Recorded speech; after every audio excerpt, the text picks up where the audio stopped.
வேப்பூர் அருகே மாவட்ட காவல்துறையின் சமூக நீதி மற்றும் மனித உரிமை பாதுகாப்பு பிரிவு சார்பாக விழிப்புணர்வு முகாம்.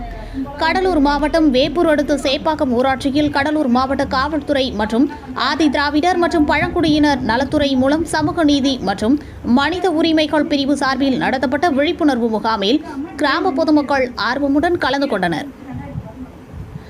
இம்முகாமில் புள்ளியியல் ஆய்வாளர் திரு ரவிசங்கர் கலந்து கொண்டு திருமண உதவி, கல்வி, வேலைவாய்ப்பு மற்றும் தொழில், சுடுகாட்டு வசதி, SC/ST சமூகத்தினருக்கு எதிரான குற்ற வழக்குகள் மற்றும் ஆதி திராவிடர் பழங்குடியின மக்கள் 50% அதிகமானோர் வசிக்கும் கிராமங்களில் பிரதான் மந்திரி ஆதர்ஷ் கிராம யோஜனா திட்டத்தின் கீழ் குடிநீர் வசதி, கல்வி, உடல் ஆரோக்கியம், சமூக பாதுகாப்பு, வீடு மற்றும் சாலை வசதி, மின்சாரம் மற்றும் எரிசக்தி, விவசாயம் போன்ற மத்திய அரசின் மூலம் நிதி உதவி அளிக்கப்படுவது தொடர்பாகவும் பொதுமக்களுக்கு புரியும்படி எடுத்துரைக்கப்பட்டது.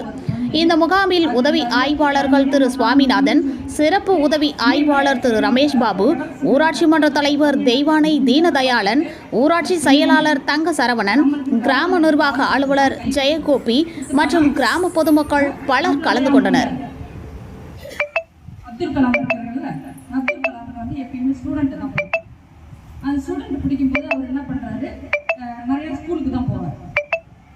ஸ்கூலுக்கு போயிட்டு ஒரு பையன் கேட்டுருக்கார், பேசிட்டு இருக்கார். இதை நீங்க எல்லாம் கனவு காணணும், கனவு காட்டுங்க. நம்ம